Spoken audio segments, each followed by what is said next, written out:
지난달 인터넷 마비 사태에 대한 보상으로 KT가 내놓은 게 개인은 1,000원 정도, 소상공인은 몇천 원 요금을 빼준다는 거였죠.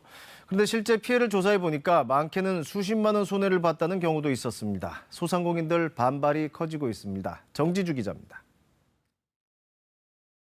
지난달 25일이었죠. KT통신장애로 인터넷도 전화도 멈췄습니다. 그 시간이 89분이었다는데요. 전국에서 피해가 속출했습니다. 하필 점심시간 카드 결제 안 됐고요. 배달 앱도 멈췄습니다. 병원도 약국도 환자 정보 못 봐서 혼란을 겪었고 온라인 수업을 하던 학생들도 힘들었습니다. KT가 그 피해를 보상하겠다고 밝혔습니다. 내일까지 전용 홈페이지를 통해서 그 보상 금액을 조회할 수가 있습니다. 그런데 그 금액 납득하기가 어렵다는 반응들입니다. 이분의 경우 인터넷 전화, 인터넷 등 이렇게 해서 보상 금액 다 합쳐서 949원입니다. 알뜰폰 쓰는 어떤 분은 310원 보상을 받는다죠. 인터넷 쓰는 이분은 보상액 423원입니다. 그렇게 조회된 보상 금액이 몇백 원 또는 1,000몇백 원 수준입니다. 이거 숫자 0 하나가 빠진 것 아니냐부터 차라리 주지 말지 등등 불만 댓글들이 잇따랐습니다. 자, 소상공인들에 대해서는 KT는 7, 8천 원 수준의 요금 감면을 해주겠다고 밝혔는데요. 자, 그렇다면 소상공인 반응은 어떨까요? 배달앱 주문이 전체 매출의 80%를 차지하는 이 식당은 그날 점심 주문 아예 없었습니다. 40만 원 넘게 매출이 줄었다죠. 식재료 피해는 포함되지도 않았습니다. 냉장식품 같은 경우는 유통기한이 보통 한 일주일 정도라 그런 거를 저희가 그날 쓰는 사용량에 비례해서 발주를 하게 되는데 그런 상품은 또 바로 버려야 되고 하니까. 인터넷 방송으로 신선식품을 파는 이 업체도 아예 영업을 못했습니다. 통장 출력을 못해서 저희 물류센터에다가 오늘 발송 나간 물건을 자료를 못 전해준 거죠. 전산으로도 증명할 수 못하는 피해는 훨씬 더 금액이 크죠.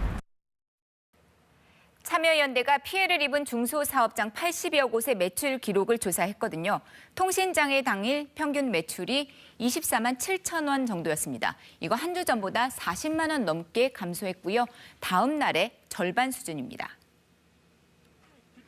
그런데 KT의 보상안은 7, 8천 원 수준이죠. 터무니없다는 게 참여연대 측의 설명입니다. 조회 긴 상황에서 변호사 비용이라든지 법원 부담, 본인의 시간까지 모두 다 들여가지고 소송을 제기하기는 어려운 점이 있습니다. 사회적 합의를 통해서 약관에 대한 보완이 이루어져야 할 것입니다. 그 약관 20년 전에 만들어진 겁니다. 3시간 이상 서비스를 받지 못할 때 사용료의 3배를 보상한다 이렇게 돼 있습니다. 수년에 걸쳐서 사용료의 8배까지는 이렇게 올랐지만요. 사용료 그러니까 요금을 기준으로 하는 배상 방식은 그대로입니다. 하지만 이동통신과 인터넷은 경제활동의 가장 중요한 수단이 됐습니다. 특히 무선 데이터 전송량은 10년 동안 무려 1,860배가 넘게 늘었습니다. 통신장애가 발생하면 이용자들 피해도 커질 수밖에 없다는 얘기입니다. 그런데 손해배상 기준이 3시간 이상 서비스 장애, 이거는 아예 20년째 그대로입니다. 그런데 이번 통신장애로 89분이 멈췄죠. 그래서 KT가 별도의 보상안을 제시한 거라고 밝히기는 했는데요. 지난 10년 동안 발생한 통신장애가 19건인데 배상이 이루어진 거는 7건뿐이었습니다. 약관을 고쳐야 한다는 목소리가 높아지는 이유입니다. 기업들, 소상공인들이 인터넷 의존도가 얼마나 되고 거기에 맞춰서 보상이 어떻게 이루어져야 되는지 필요하다면 정부가 나서서 세밀한 조사를 할 필요가 있는 것 같습니다. 그러니까 통신장애로 인한 피해 개념을 새로 정립해야 한다. 이런 요구가 나오는 겁니다. 정부도 약관상 손해배상 대상과 금액을 비대면의 취지에 맞게 개선하겠다고 밝혔습니다. KBS 뉴스 정지주입니다.